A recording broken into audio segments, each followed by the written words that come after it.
Boa noite, irmãos. Graça e paz seja com todos. Por gentileza, abra a sua Bíblia no Evangelho segundo Mateus, capítulo de número 24. Evangelho segundo escreveu Mateus,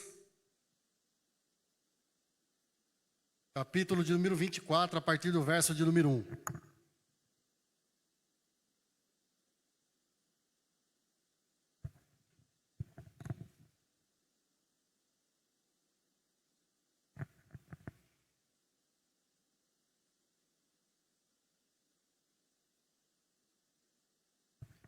Enquanto você acha aí, vamos orar. Pai, em nome de Jesus, Senhor. Te agradeço, meu Deus, por estarmos aqui nesta noite para repartir um pouco da Tua palavra, daquilo que o Senhor tem colocado no meu coração, Pai. Deus, que o Teu Espírito nos revele a Tua vontade através das Escrituras e que o Teu Espírito aplique essa mensagem ao nosso coração. Que nós venhamos ser despertados, Pai. Que nós venhamos ter consciência do momento em que nós estamos vivendo, em nome do Senhor Jesus. Amém. Mateus 24, versículo de número 1. A palavra de Deus, ela diz assim: E quando Jesus ia saindo do templo, aproximaram-se dele os seus discípulos para lhes mostrarem a estrutura do templo. Jesus, porém, lhes disse: Não vedes tudo isto? Em verdade vos digo que não ficará aqui pedra sobre pedra que não seja derribada. E estando assentado no monte das oliveiras, chegaram-se a ele os seus discípulos em particular, dizendo: Dize-nos, quando serão essas coisas e que sinal haverá da tua vinda e do final do mundo? Só até aqui. Aqueles que me acompanham sabem que eu procuro, quando eu prego sobre escatologia, eu procuro me concentrar na parte prática da mensagem. Mesmo porque esse é um assunto um tanto quanto controverso. Existem inúmeras escolas de interpretação. E eu mesmo tenho meu próprio entendimento, a minha própria interpretação quando o assunto é escatologia. Porém, existem algumas verdades e alguns pilares dessa doutrina que é comum. Ou seja, todas as linhas de interpretação acreditam que Jesus voltará um dia, que haverá o arrebatamento, que haverá o juízo final e que os mortos ressuscitarão. Isso é comum em todas as linhas de interpretação de escatologia. O capítulo de número 24 de Mateus, ele é considerado como o capítulo do sermão profético e escatológico de Jesus. Esse capítulo é assim considerado. E esse capítulo, ele começa com uma indagação. O sermão profético de Jesus, no capítulo de número 24, ele tem a sua origem na tríplice pergunta dos discípulos. Quando serão essas coisas? Que sinais haverá da tua vinda? Que sinal haverá do fim do mundo? E a resposta a essa tríplice pergunta é o desdobramento dos 3 versículos anteriores que nós acabamos de ler. Jesus chega para os seus discípulos que estavam admirados com a construção, com a logística do templo, e ele diz assim para os discípulos: Vocês estão vendo essas pedras? Esse templo? Pois eu digo a vocês que aqui não ficará pedra sobre pedra. E essa profecia de Jesus, de fato, ela ocorre, ela acontece no ano 70 depois que Jesus predisse. Ou seja, mais ou menos 40 anos em torno de quando Jesus ele faz essa profecia. E diz um historiador chamado Flávio Joséfo que o imperador Tito, filho de Vespasiano, ele invade com o seu exército a Jerusalém e ele destrói Jerusalém, ele destrói o templo. Um soldado do exército romano, ele joga uma tocha incendiária para dentro do templo, e o templo então ele começa a pegar fogo de dentro para fora. E então a profecia de Jesus, ela começa a se cumprir. O templo então começa a ser consumido pelas chamas. Os revestimentos do templo, que eram de materiais preciosos, começam a derreter, e diz o historiador que o metal precioso, ouro, prata, começa a entrar pelas fendas das rochas do templo, e então os soldados romanos começam a destruir o templo para saquear o material precioso. A profecia de Jesus se cumpre, porque a palavra de Deus, ela é a verdade. E embora esse sermão ele tenha a sua origem nessa tríplice pergunta, todavia, quando Jesus ele começa a discorrer sobre o assunto, a intenção dele não é que eles ficassem simplesmente na expectativa ou assustados e atemorizados com a sua profecia. Porque esse sermão ele surge, ele é um reflexo da curiosidade que os discípulos tinham das palavras que o Senhor tinha dito para eles. E a razão não era deixá-los simplesmente preocupados, mas era despertar neles, era promover naqueles discípulos a vigilância, e para que eles ficassem preparados para quando os sinais começassem a acontecer.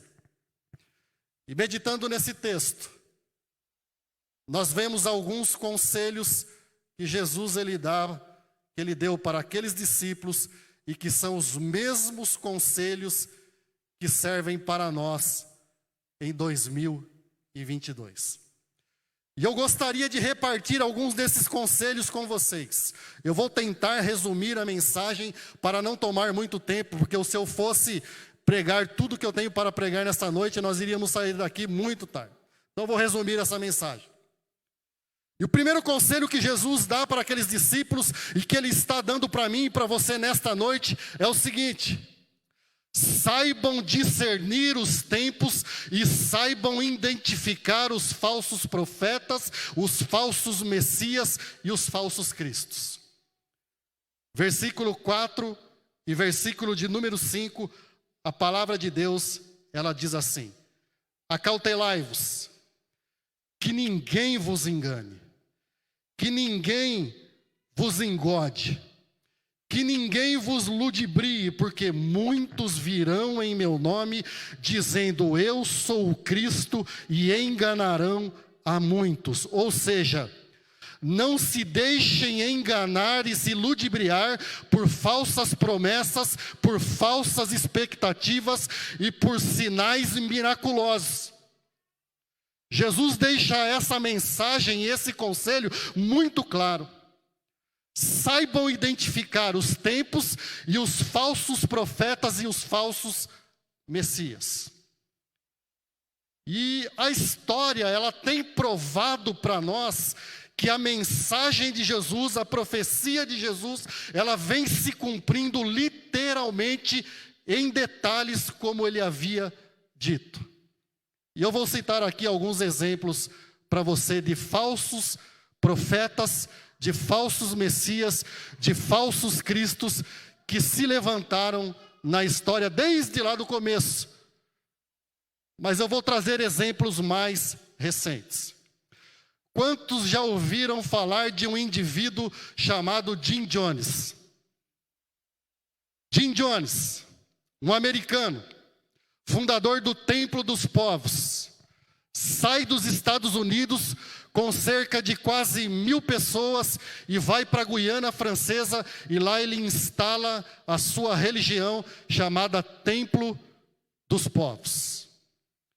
E esse Jim Jones, depois de fazer uma grande besteira e de ser o responsável pelo assassinato de um deputado americano que havia vindo até a Guiana para investigar o que lá acontecia, a pedido dos familiares dos adeptos da seita, ele simplesmente, ele sabendo que haveria uma grande retaliação, uma retaliação com força do governo americano, ele simplesmente motiva, ele incentiva mais de 900 pessoas a se suicidarem com um coquetel de uva com cianeto.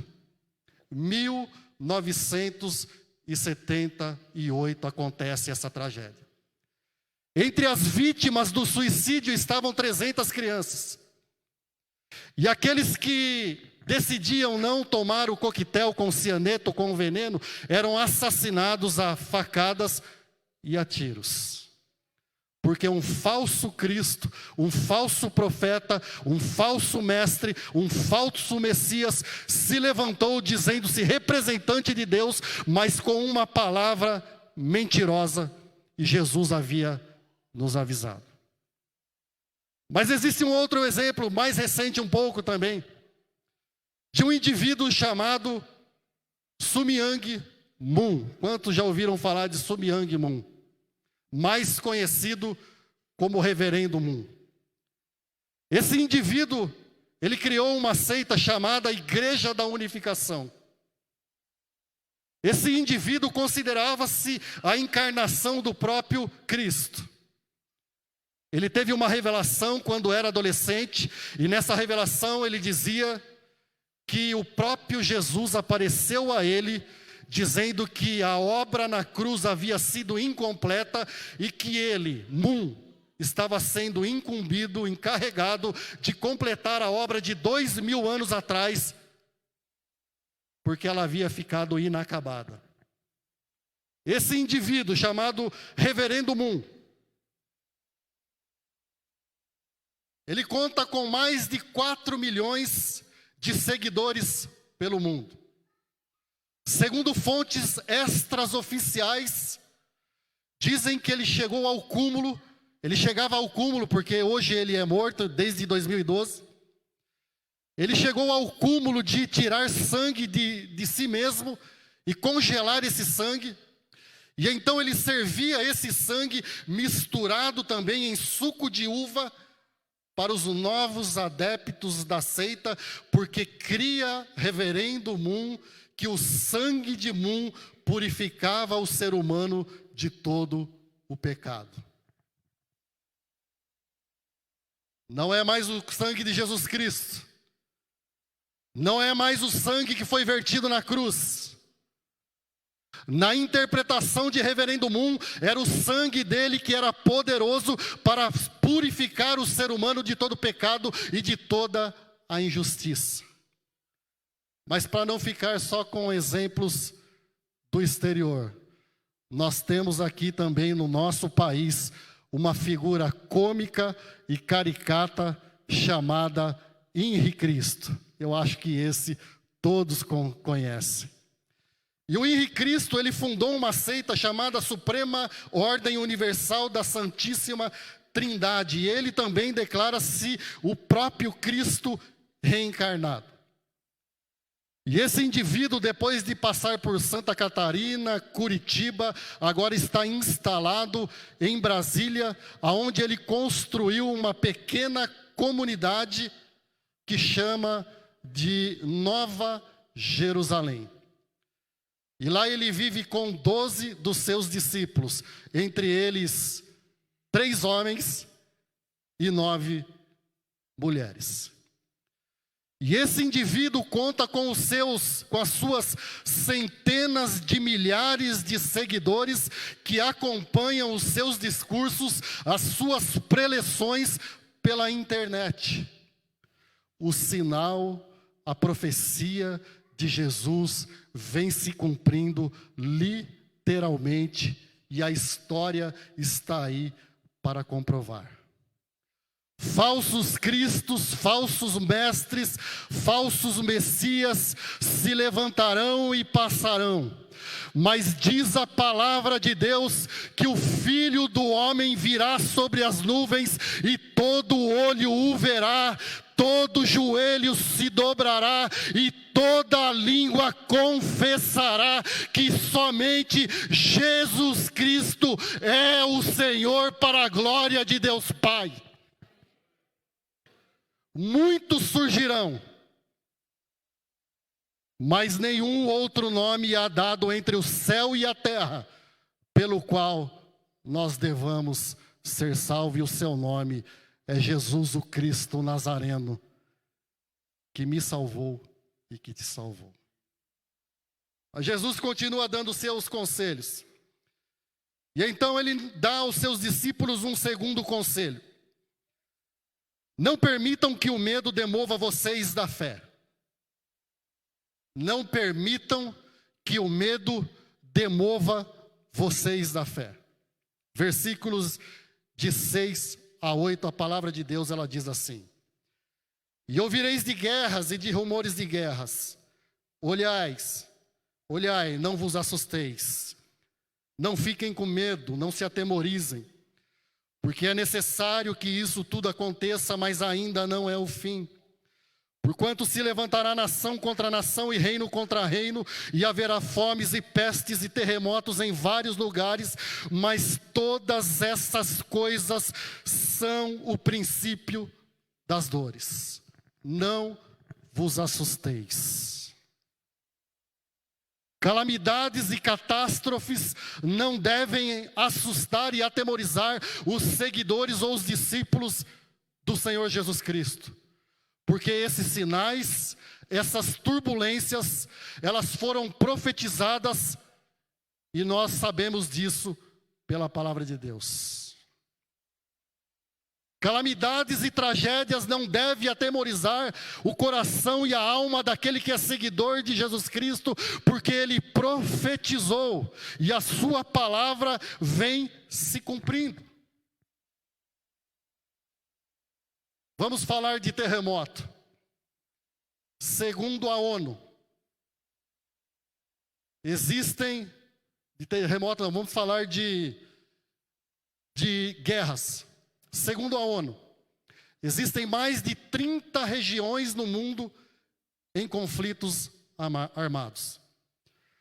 Nós poderíamos falar da Segunda Guerra Mundial, que dizimou os seus mais de 6 milhões de vítimas.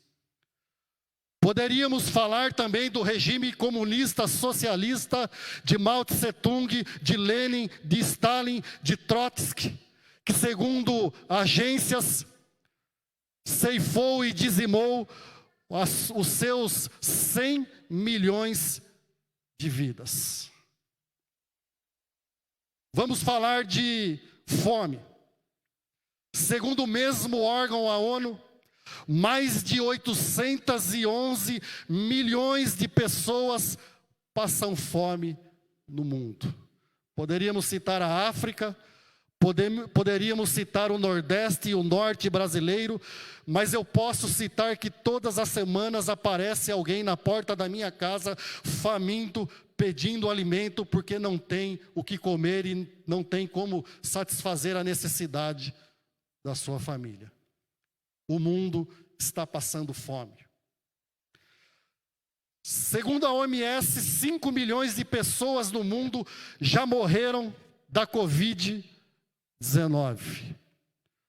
Poderíamos mencionar também a peste negra, a peste burbônica, a gripe espanhola, que dizimaram os seus milhões de vidas. A terra, a sociedade está em convulsão. Alguns anos atrás era impensável falar sobre terremoto no Brasil. Mas no dia 30/8/2020 foi registrado um terremoto de 4,6 na escala Richter no Rio Grande do Norte. Poderíamos citar também os terremotos no continente asiático e europeu. Somente na China, em 2 grandes terremotos, no primeiro 830 mil pessoas e no segundo 670 mil pessoas morreram. Poderíamos falar também do terremoto de Messina, do México, do nosso vizinho Chile. Os alicerces do mundo estão sendo abalados. A sociedade está entrando em convulsão. Mas diz a palavra de Deus que aqueles que confiam no Senhor são como o monte de Sião, que não se abalam, mas permanecem para sempre. Então, meu irmão, não se atemorize, confie no Senhor, porque Ele é o nosso refúgio, Ele é a nossa fortaleza, Ele é o socorro bem presente na hora da angústia. Por favor, pode dar mais um pouquinho de retorno aqui para mim? Mas Jesus ainda continua aconselhando os seus discípulos. O terceiro conselho de Jesus: suportem as provações com esperança. Suportem as provações com esperança. Mais um pouquinho só de retorno. Versículos 9 a 13, a palavra de Deus diz assim: então eles o entregarão para serem perseguidos e condenados à morte.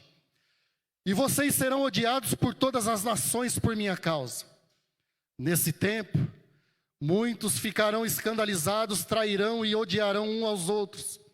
E surgirão muitos falsos profetas e enganarão a muitos, e por se multiplicar a iniquidade, o amor de muitos se esfriará.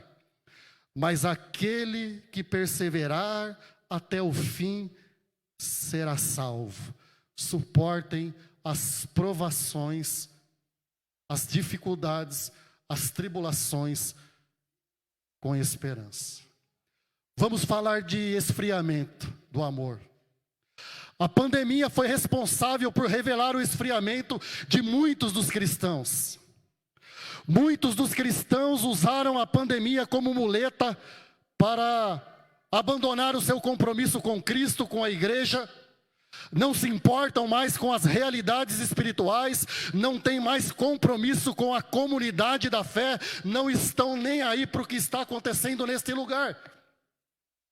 Fazem o que bem entendem, agem da maneira que querem, porque o amor a Cristo se esfriou dentro da sua alma. O amor entre as famílias vem se esfriando. Pais que não compreendem filhos, filhos que não compreendem pais, pais que assassinam filhos, filhos que assassinam pais. O amor de muitos, vem se esfriando. E falar de evangelho no Brasil é brincadeira. O Brasil é um playground, o Brasil é um parquinho de diversão gospel.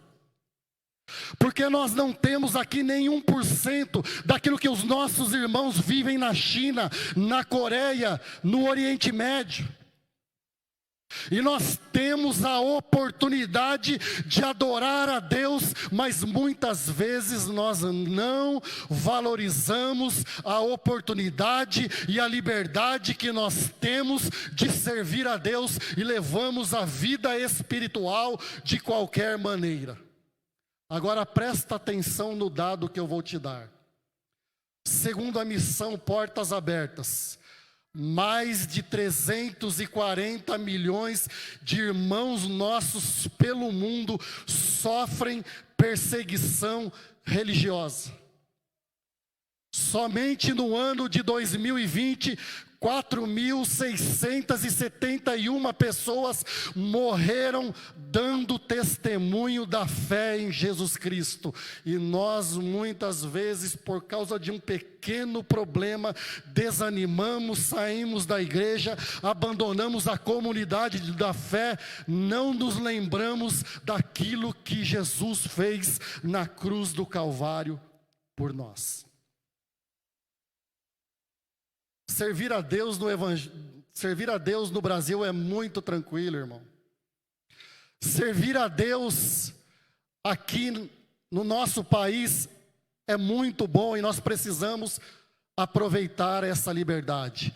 Porém, vai chegar um tempo em que nós também seremos perseguidos, em que nós também seremos odiados, em que nós seremos também traídos. E então Jesus já disse, já predisse e já profetizou: suportem as provações com esperança. Talvez por isso foi que Pedro, na sua primeira carta, no capítulo 4, dos versículos de número 12 ao 14, falando e discorrendo e pregando para aquela igreja sobre que o fim estava próximo, ele disse assim: amados, não estranheis a ardente prova que vem sobre vós para vos tentar como se coisa estranha vos acontecesse. Antes, alegrai-vos no fato de serdes participantes das aflições de Cristo, para que também na revelação da sua glória vos regozijeis e vos alegreis. Se pelo nome de Cristo sois vituperados, bem-aventurados sois, porque sobre vós repousa o Espírito da glória do Senhor. Nós temos a promessa do Espírito Santo na nossa vida, nós temos o selo de Deus sobre nós, nós temos a garantia da salvação. Então, irmão, aproveitemos a oportunidade que nós temos, porque dias difíceis virão, aonde nós não teremos a liberdade. Hoje é o dia de servir a Deus com alegria, hoje é o dia de servir a Deus de toda a nossa alma, de todo o nosso coração e de todo o nosso entendimento, porque nós temos a presença do Espírito Santo de Deus na nossa vida. Aproveite isso em nome de Jesus.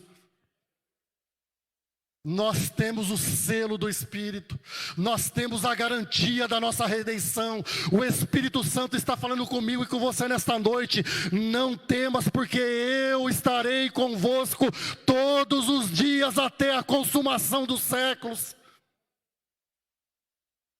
O que nós estamos esperando para tomar uma posição? O que nós estamos esperando para nos posicionar diante de Deus e cumprir aquilo que nós temos que cumprir? O escritor aos Hebreus disse: se hoje ouvirdes a voz do Espírito Santo de Deus, não endureçais o vosso coração. Hoje, é hoje. O compromisso com Cristo é hoje, não é amanhã, não foi ontem, é hoje que você tem que se decidir por Jesus. É hoje que você tem que acertar a sua vida com Jesus. É hoje que você tem que obedecer a voz e a palavra de Jesus, porque as profecias estão se cumprindo. Mas ele disse assim: não se atemorizem, suportem as provações com esperança, porque aquele que perseverar até o fim, esse será salvo. Aquele que perseverar até o fim. E para encerrar, ele dá um último conselho.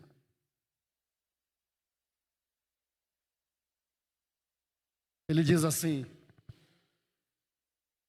esse conselho não é um conselho direto, mas é um conselho por dedução e por inferência. Mesmo porque o próprio apóstolo Pedro, ele escreve sobre isso. Mas o conselho é: apressem a vinda do Senhor. Versículo de número 14 diz assim: e este evangelho do reino será pregado em todo o mundo, em testemunho a todas as gentes, e então virá o fim. E este evangelho do reino será pregado em todo o mundo, em testemunho a todas as gentes, e então virá o fim. Qual é a dúvida que você tem ainda que o evangelho já chegou em todos os continentes? Qual é a dúvida que nós temos ainda de que este evangelho já chegou em todos os cantos do planeta? Ainda mais agora com o advento da internet. Qual é a dúvida que nós temos? Ele foi muito claro E este evangelho do reino será pregado em todo o mundo, para todos os povos. Ele não está dizendo a todo o indivíduo. Ele não está dizendo a toda pessoa. Ele está dizendo a todos os povos, a todas as nações, a todos os continentes e a todos os países. Qual é a dúvida que nós temos ainda de que o evangelho já chegou em todos os continentes? O apóstolo Pedro, escrevendo sobre o assunto, na segunda carta, no capítulo 3, nos versos 12 e 13, ele diz assim: aguardando, mas não somente aguardando e apressando a vinda do dia de Deus, em que os céus se desfarão em fogo e os elementos ardendo se fundirão. E nós estamos preocupados com o nosso emprego, com a nossa casa. Nós estamos sobrecarregando o nosso coração e a nossa alma com coisas que estão na periferia da vontade de Deus para nossas vidas. E então nós vamos nos distanciando, nós vamos esfriando no amor para com Deus e ficando longe do propósito de Deus para nossas vidas. Mas Pedro diz assim: aguardando e apressando a vinda do dia de Deus, porque tudo isso que vocês estão vendo vai se desfazer pelo fogo, e os elementos se abrasarão, se fundirão. Mas continua dizendo o próprio apóstolo Pedro: mas nós, segundo a sua promessa, aguardamos novos céus e nova terra, aonde habita a justiça. Meu irmão, o teu endereço, o meu endereço não é nesse planeta. O meu endereço e o teu endereço, a nossa habitação não é nesse planeta, porque disse o apóstolo Pedro que ele aguarda novos céus, nova terra, aonde habita a justiça. Nós temos um lugar preparado pelo Senhor, porque Ele disse: vou preparar lugar para vocês, vou preparar lugar para vocês, um novo céu e uma nova terra. Apocalipse capítulo 22, versículo de número 20, diz assim: aquele que dá testemunho dessas coisas diz: certamente venho. Maranata, Maranata, Maranata, ora vem, Senhor Jesus. Quantos podem dizer isso nesta noite? Maranata, Maranata, Maranata, ora vem, Senhor Jesus. Nós estamos te esperando, Senhor. Nós estamos te aguardando. Nós queremos um novo céu, nós queremos uma nova terra, aonde habita a justiça, aonde habita o amor, aonde não haverá mais pranto, nem dor, nem clamor, porque todas as coisas são passadas. Maranata, Senhor Jesus.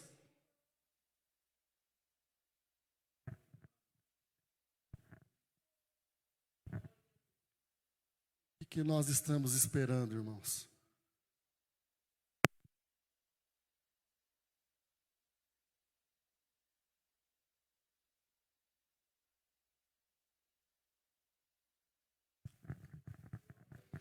O que nós estamos esperando para acertar a nossa vida com Jesus? Os sinais se cumpriram e estão se cumprindo, literalmente. E eu termino a minha palavra citando o verso de número 44 deste mesmo sermão, no capítulo 24. Por isso vocês também fiquem vigiando, pois o Filho do Homem chegará na hora em que vocês não estiverem esperando. O Filho do Homem virá na hora que vocês não estiverem esperando. Não dará mais tempo. Volto a falar. Não tem nada a ver com linha de interpretação, com escola escatológica, mas nós temos uma certeza: Ele foi preparar lugar para nós. Existe um novo céu e uma nova terra, aonde habita a justiça. O que você está esperando para ter um compromisso de verdade com o Senhor? Eu encerro a minha palavra por aqui. Senhor, em nome de Jesus, Pai.